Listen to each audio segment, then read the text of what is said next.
Après les mathématiques, nous allons vers quelques applications et vers l'informatique. Et nous allons avoir deux communications qui seront maintenant données par des informaticiens.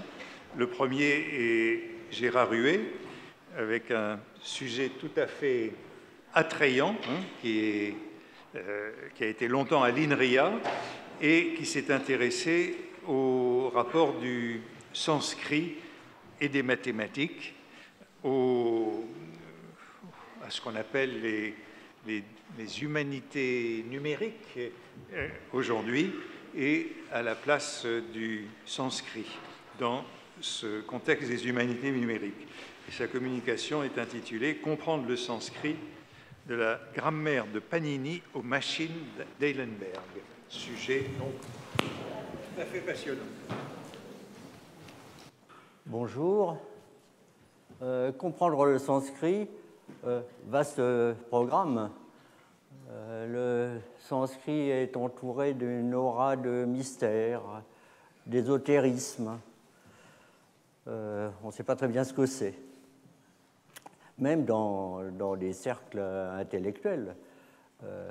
Au collège Balliol, qui a le privilège d'avoir la chaire de sanskrit à l'université d'Oxford, le dernier titulaire raconte comment il a été interviewé pour être fellow du collège. Le maître du collège lui a dit voilà, vous allez être fellow du collège Balliol, et donc vous aurez l'opportunité de dîner à la high table. Il pourra se faire que vous soyez assis à côté du professeur de sanskrit. De quoi parlerez-vous avec lui? Vous voyez, c'est un test social. On n'a aucun mal à comprendre qu'un mathématicien peut parler avec un physicien ou avec un biologiste. Et donc, toutes ces disciplines sont dans une espèce de plan dont le sanskrit est exclu. Le plan est comme un axe imaginaire. De quoi est-ce qu'on peut bien parler avec un professeur de sanskrit? La suggestion, c'est que si on arrive à discuter de quoi que ce soit avec le professeur de sanskrit, alors on saura se débrouiller socialement en toutes circonstances. Bon, pourtant, c'est quelque chose de relativement précis. Le sanskrit, c'est une langue ancienne sous le continent indien. La chaire de sanskrit au Collège de France a été fondée en 1815, en même temps que la chaire de chinois et de littérature chinoise, d'ailleurs. Et donc, les linguistes expliquent que le sanskrit est une langue du Moyen-Indien qui est dans la famille des langues indo-européennes, une sorte d'intermédiaire entre une langue antique très ancienne qui est le védique, dans lequel sont rédigés le Veda. Donc les parties anciennes du Rig Veda, c'est moins 1500 avant Jésus-Christ. Et puis le sanskrit classique est une sorte d'intermédiaire avec les langues vernaculaires de l'Inde du Nord contemporaine, comme le hindi ou le bengali. Mais en fait, c'était relativement inexact. Les langues du nord de l'Inde de l'Antiquité, c'était le Prakrit. Le Prakrita Bhasha, ça veut dire étymologiquement la langue naturelle. Donc les langues parlées, les langues vernaculaires parlées au nord de l'Inde quelques centaines d'années avant Jésus-Christ étaient ces prakrits. Par exemple, la Magadhi était la langue dans laquelle parlait le Bouddha, qui est devenu le Pali après. Alors que le sanskrit, donc il y a un contraste entre prakrit et sanskrit. Prakrit, ça veut dire naturel, et prakrit, ça veut dire apprêté, raffiné. Et donc, c'est une langue plutôt savante, c'est une langue de littérature, et c'est une langue qui a été figée très anciennement par une grammaire, cette grammaire de Panini. Et donc, d'une certaine manière, le sanskrit n'est pas une langue naturelle, c'est un artefact de grammairien. Alors, ce n'est pas comme l'espéranto qui a été créé de toutes pièces à partir de différentes langues. C'était une langue qui était proche du prakrit qui était parlé par Panini au nord-ouest de l'Inde, donc au IVe siècle avant Jésus-Christ. Et donc, les locuteurs du prakrit comprenaient le sanskrit, mais qui était particulièrement raffiné. C'était une langue de registre élevé, relativement solennelle, mais c'était une langue relativement artificielle à cause de l'existence de cette grammaire. Alors j'ai longtemps cru que cette grammaire, c'était une sorte de document historique, qui avait un intérêt historique, alors qu'en fait, non, c'est un document formalisé, extrêmement précis, et qui décrit cette langue, le sanskrit classique, d'une manière extraordinairement complète et exacte. Le grand linguiste américain Bloomfield a dit que la grammaire de Panini décrit le sanskrit de manière plus précise qu'aucune autre langue au monde. Il n'y a pas d'équivalent dans aucune autre langue d'une grammaire aussi parfaite. Alors c'est très étonnant comment se présente cette grammaire. Est-ce que ça ressemble à la grammaire de Port-Royal ou aux grammaires de Chomsky? Non, pas du tout. C'est un document étonnant. C'est un formulaire de 4000 règles complètement formalisées. Donc c'est pas un langage mathématique, mais c'est plutôt un langage informatique, en fait. Ça a été comparé à des langages d'ordinateur. En fait, pour un informaticien, on pourrait décrire ça comme une sorte d'hexadécimal, de bytecode d'une espèce de machine virtuelle très complexe. Et donc, ça ne se lit pas sans un entraînement extrêmement spécialisé. Il y a peu de spécialistes de grammaire de Panini en dehors des pandits indiens. On peut peut-être compter sur les doigts des deux mains les philologues et sanskritistes qui connaissent le fonctionnement de la grammaire de Panini complètement, voire l'apprennent par cœur, parce que cette grammaire était apprise par cœur. Les formules sont suffisamment concises pour pouvoir être mémorisées avec un entraînement spécialisé, évidemment, 4000 sutras. Et donc c'est assez étonnant. Alors, il y a plusieurs chapitres dans cette grammaire, il y a plusieurs couches. La première chose qui frappe, c'est qu'il y a une représentation exacte de l'espace phonémique du sanskrit. Les 50 phonèmes du sanskrit sont listés, caractérisés complètement par leurs traits phonologiques. Donc on a d'abord les voyelles, les diphtongues, et puis les consonnes qui ont trois traits phonétiques, les 5 points d'articulation sur le palais, la distinction entre sourd et sonore, et la distinction entre aspiré et non aspiré. Donc tout ça dans un grand tableau, c'est merveilleux, c'est extrêmement algébrique. C'est comme la table de Mendeleïev. Une fois qu'on a vu ça, quand on reconsidère l'alphabet français, par exemple, on se dit, mais qu'est-ce que c'est que cette cochonnerie? Ça n'a aucun sens. Alors, c'est même pas Panini qui a trouvé ça. L'exploration de l'espace phonémique avait été entrepris par des grammairiens antérieurs pour apprendre à préserver les récitations du Veda avec les Pratishakya. Mais Panini a apporté un certain nombre d'innovations et a encapsulé dans cette grammaire une sorte de représentation complète de la langue qui a fait que les travaux des grammairiens antérieurs ont été perdus comme étant inutiles. Alors, peut-être que je montre un petit peu de sanskrit. Ah ben voilà, pour répondre à l'introduction, voilà, ben c'est au commencement était le verbe, adao vadashi. Donc adao, on peut cliquer sur adao et voir que c'est une forme locative de adi qui veut dire le début, le commencement. Hein.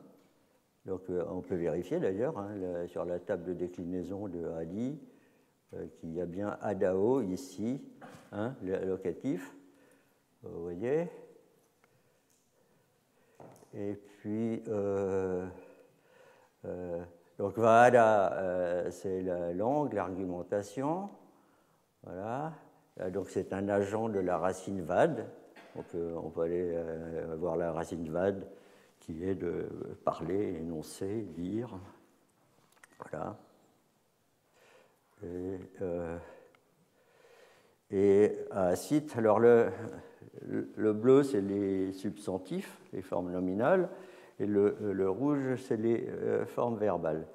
Donc acide, on voit ici, c'est la racine as qui est le verbe être, et la deuxième classe, et donc là on a la table de conjugaison de as, asti, et à l'imparfait on trouve bien acide. Mais il y a beaucoup d'autres formes. La morphologie du sanskrit est extrêmement riche. Voilà un petit aperçu. Et donc on voit ici une des...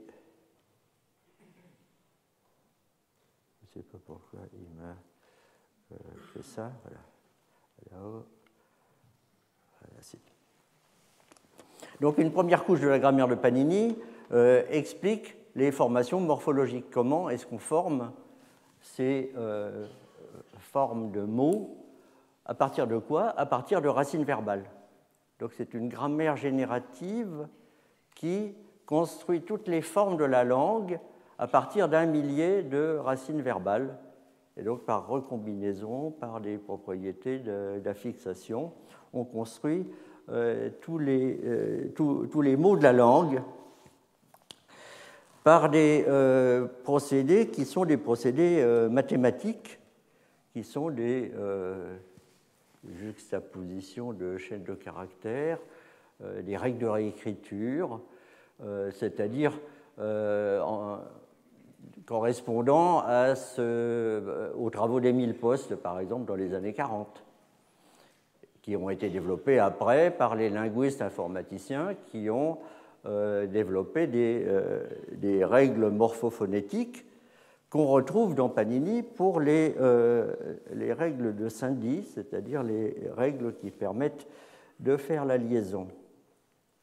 Alors, la grammaire est difficile à comprendre parce que c'est comme si on regardait le code d'un programme passé par un compilateur optimisant. C'est très déroutant. Et c'est difficile de comprendre comment Panini est arrivé à cette minimalité d'expression. Donc alors il y a toutes sortes de controverses sur le sanskrit. Est-ce que c'est une langue morte? Est-ce que c'est une langue vivante? Est-ce que c'est une langue naturelle? Est-ce que c'est une langue artificielle? C'est un sujet très clivant. Mais une chose est sûre, c'est que ça n'a jamais été la langue maternelle de quiconque. Dans l'Antiquité, les femmes ne parlaient pas le sanskrit. Dans le théâtre sanskrit, le roi, les princes, les prêtres, les ministres parlent sanskrit, mais les femmes et les serviteurs parlent le prakrit, la langue vernaculaire. Et donc, le sanskrit a toujours été une deuxième langue, une langue apprise. Et une langue apprise à partir des fondements qu'a fait Panini. Alors, je peux peut-être trouver une photo.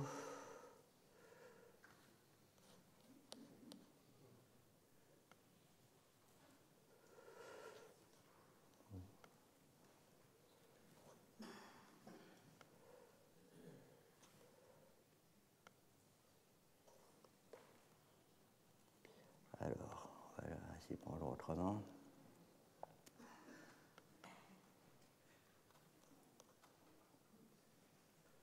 Je vais jeter ça.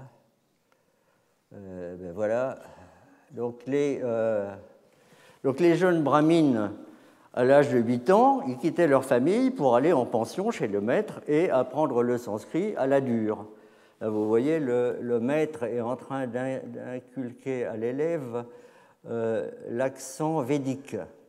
Et donc, il apprend l'accent védique par des mouvements de tête. Il y a 3 accents védiques, et le maître positionne, en récitant le texte, positionne la tête de l'élève à ces 3 positions.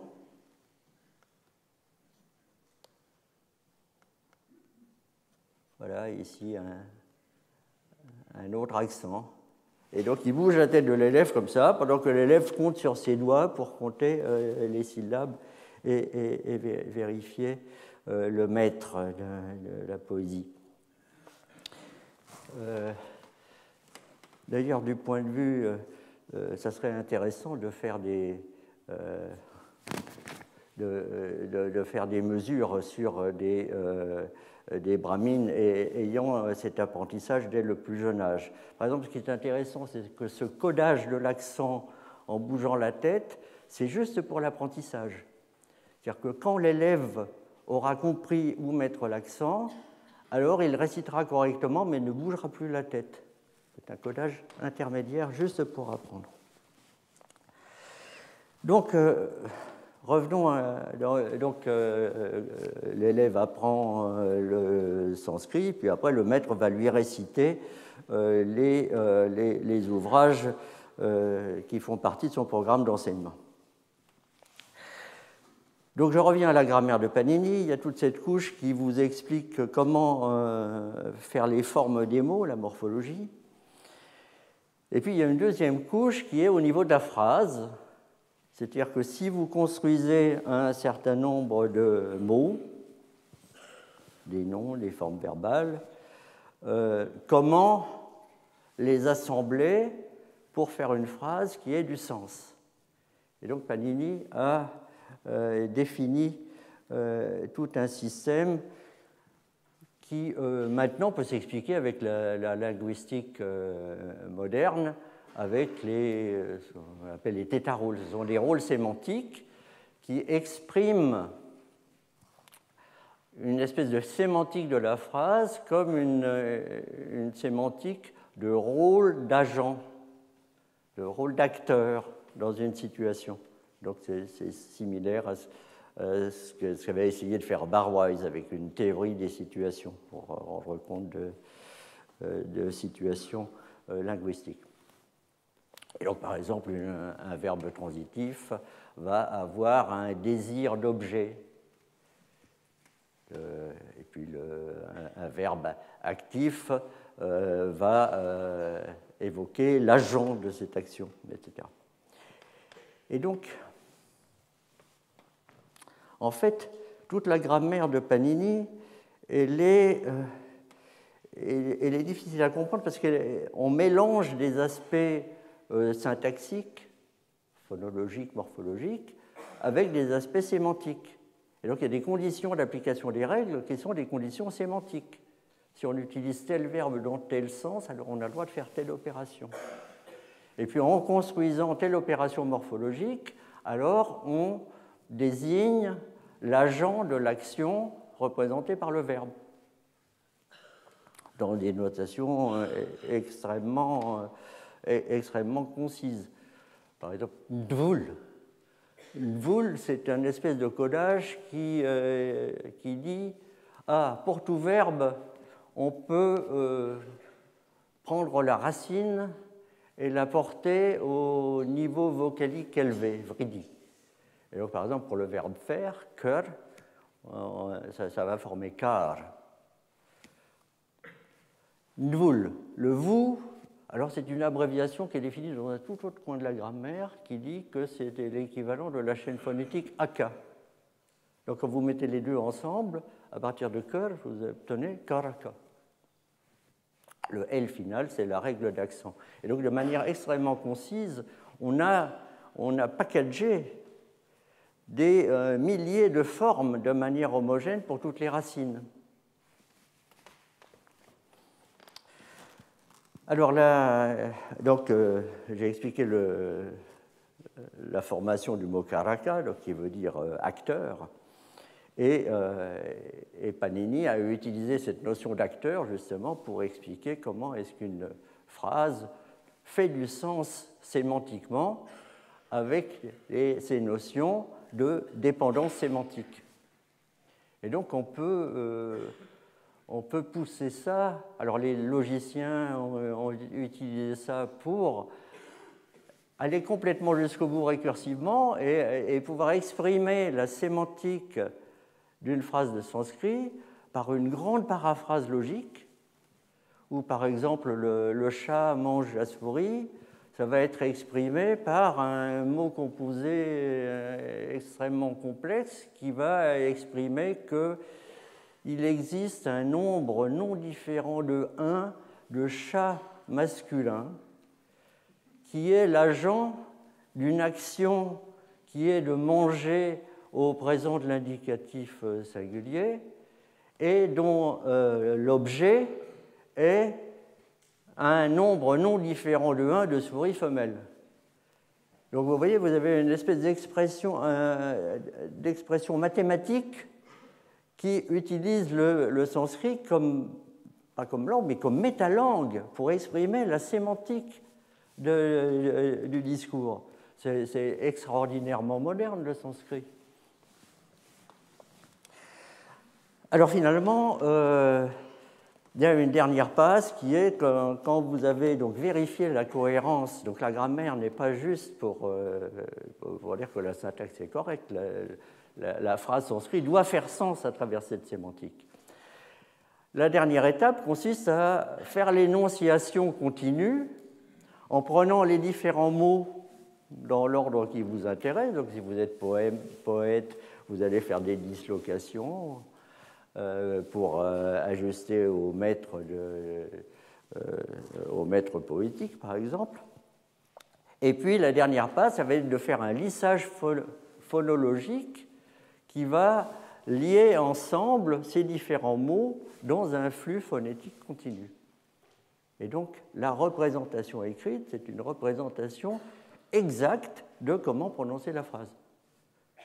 Donc le sanskrit, c'est très simple, ça s'écrit comme ça se prononce. Plus exactement, ça se prononce comme ça s'écrit. C'est-à-dire qu'on sait parler le sanskrit exactement comme Panini le parlait il y a 25 siècles. C'est étonnant, puisque les phonèmes sont définis par les points d'articulation, etc. On n'a pas de doute. Alors, donc une fois qu'on sait tout ça, on peut dire on a compris le sanskrit maintenant, il suffit de comprendre la grammaire de Panini.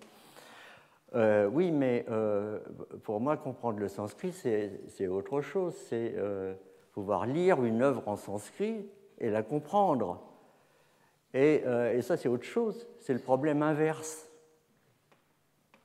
C'est comment est-ce que prendre le résultat de la grammaire de Panini, qui aboutit finalement à une chaîne phonétique, comme une bande magnétique, comment la segmenter en mots, comment trouver le sens des mots, etc. Il faut tout faire à l'envers. Et donc, ce n'est pas si facile que ça. Alors, les pandits indiens, pendant longtemps, ils n'ont pas compris ce que les informaticiens essayaient de faire. justement, ce procédé d'inversion. Puisque Padini a tout expliqué, c'est terminé.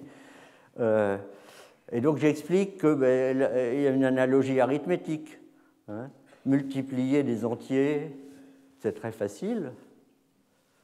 Par contre, décomposer un entier en facteurs premiers, c'est très difficile.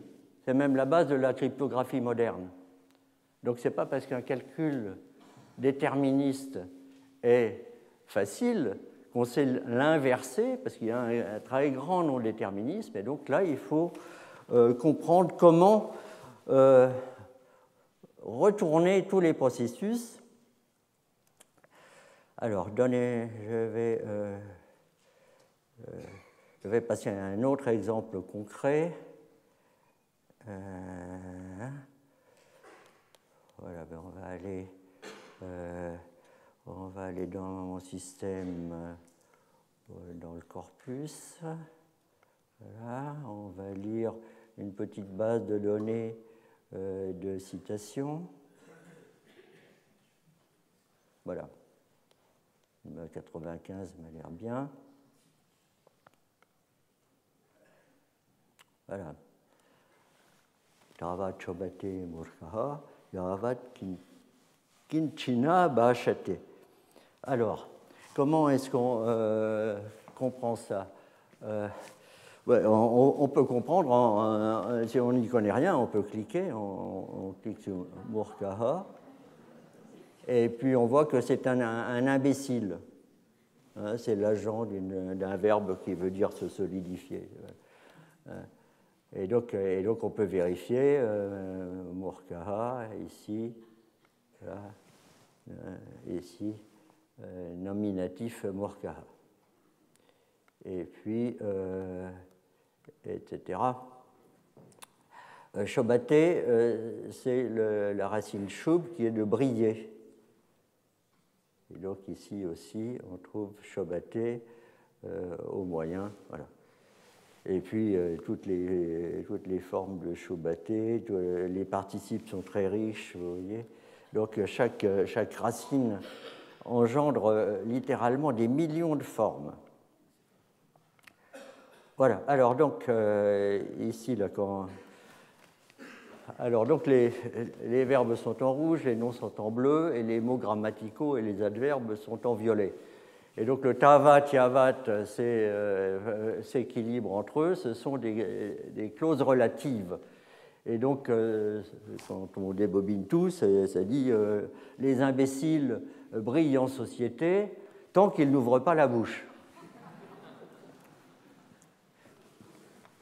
On trouve toutes sortes de choses en sanskrit, il n'y a pas que de la religion. Alors, là, je voudrais simplement remarquer que, vous voyez, ce tavat shobate, c'est un lissage entre ces mots tavat et shobate, tavat shobate. Et donc, comment est-ce qu'on arrive à couper la chaîne phonétique? Vous voyez ici, on a ici en Devanagari tavat shobate. Et donc, ce tche, il faut couper la ligature au milieu et essayer de retrouver le t et le che qui ont des formes complètement différentes. Et donc, c'est là où il faut comprendre comment inverser ces règles de Sindhi qui sont la généralisation de la liaison en français. Mais c'est une liaison qui est complètement expliquée par des milliers de règles très précises qui correspondent physiquement à la minimisation de l'énergie quand on parle. C'est ça la liaison. Alors, donc je voudrais me concentrer sur cette forme tavat shobate et d'essayer de comprendre comment est-ce qu'elle est obtenue. Alors, donc je vais partir dans le reader, je vais mettre la forme tavat shobate, c'est de la Devanagari, je le lis. Et en fait, je vais le lire dans un mode où tout va être explicité. Et donc, voilà, on trouve ici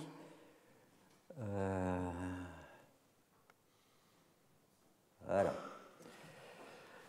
Donc vous voyez, ici, j'indique que l'adverbe tavat est suivi de chobaté, mais entre les deux, il y a cette règle morphophonétique qui dit que t suivi de che devient ch.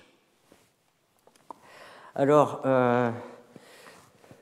donc, dans les années 90, les linguistes de Xerox avaient produit des boîtes à outils pour pouvoir faire ce travail, mais c'était propriétaire et donc on n'avait pas le droit d'avoir les sources, etc. J'ai dû réinventer un peu tout ça. Et je vais juste vous donner un exemple de comment est-ce qu'on fait ça. Je vais faire une preuve avec les mains. Là. Donc ici, on a tavat et ici chobaté. Et donc tavat, chobaté. Ici, on a la liaison. Le t et le che deviennent che. Et donc, maintenant, il suffit de comprendre. Vous voyez, le tavat, là, on va le lire dans le dictionnaire. Les dictionnaires sont représentés par des automates finis déterministes particuliers qui sont les arbres lexicaux. Et donc ici, ça va très vite de lire tava, mais il ne faut pas aller de ce côté. Il faut maintenant deviner qu'il peut y avoir Sindhi avec une règle de réécriture qui va utiliser la première lettre du mot suivant. Et donc ici, il faut mettre une indication dans l'automate, une transition non déterministe qui dit que peut-être on peut se raccorder, non pas ici, mais là, à la distance 1. Et donc, avec des automates correctement annotés, on fait ça très bien. Et puis, si on a les bonnes structures de données pour faire du partage, alors on arrive, mais comment on arrive? D'abord, il faut préalablement calculer toutes les formes des mots, et pour ça, on utilise la grammaire de Panini, bien sûr. Et une fois qu'on a tous ces mots, alors sur les dictionnaires, on fait cette compilation en automates transducteurs qui vont maintenant chercher toutes les solutions possibles pour pouvoir faire cette augmentation de la phrase en mots. Voilà. Donc, je vais peut-être arrêter de donner trop de détails et montrer, voilà mon étudiant Benoît Razé, qui, il y a une dizaine d'années, est venu travailler avec moi, et donc je lui avais demandé d'expliquer un petit peu mathématiquement mes algorithmes, et je lui avais donné à lire une œuvre du mathématicien Eilenberg,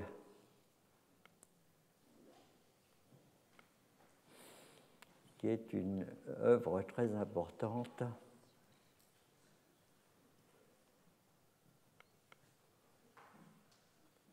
Automata, Languages and Machines. Alors, j'ai aussi une photo d'Eilenberg quelque part. Voilà.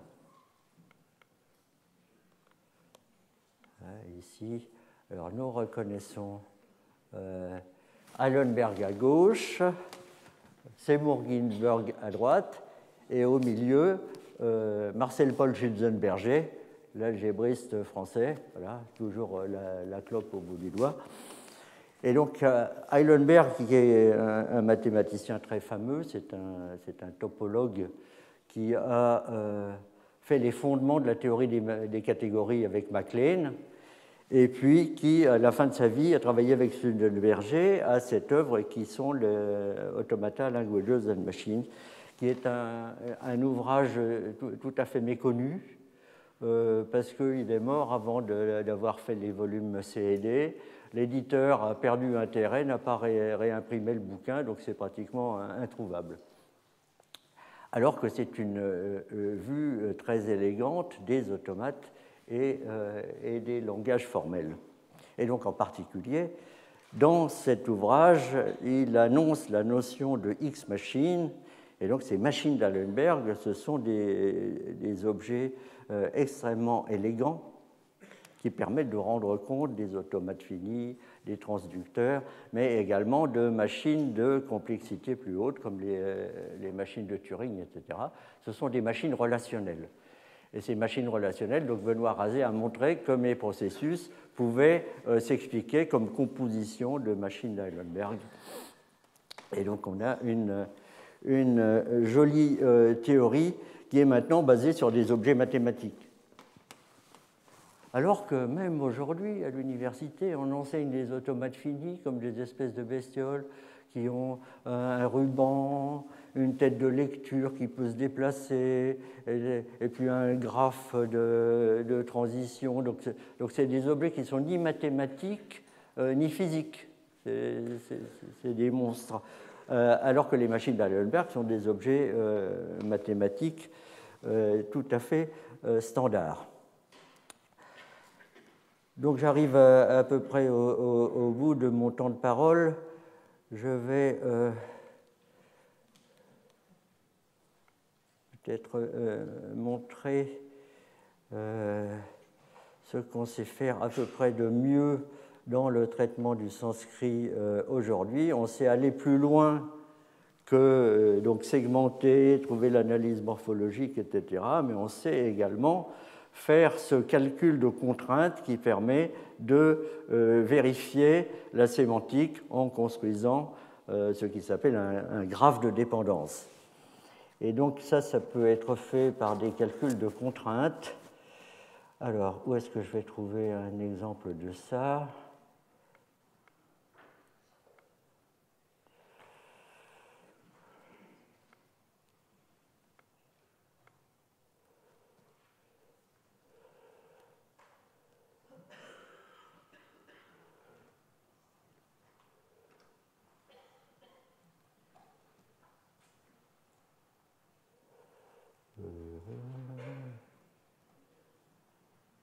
Voilà, bon, voilà qui va.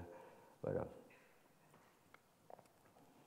Alors ici, on a un autre dicton qui dit Kaka c'est le corbeau, Kshiram c'est le lait, Pitois ayant bu, Kokila c'est le coucou indien, Bhavati c'est devenir, Reina c'est la négation. Et donc c'est dit un corbeau ne devient pas une colombe en buvant du lait. Eh bien,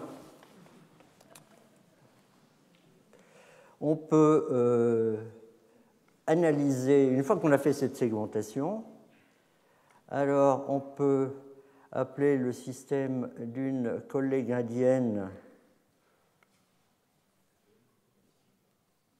qui fait les calculs à partir des miens, et donc on enchaîne des services web, voilà, pour finalement aboutir à une représentation graphique du sens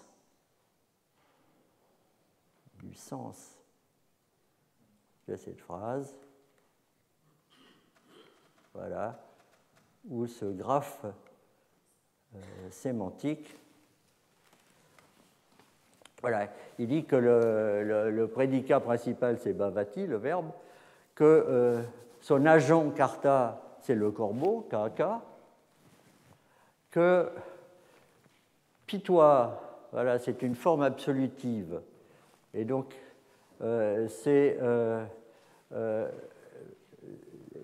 elle précède l'action principale qui est Bhavati par ce lien qui est Purvakala, qui veut dire dans un ton intérieur.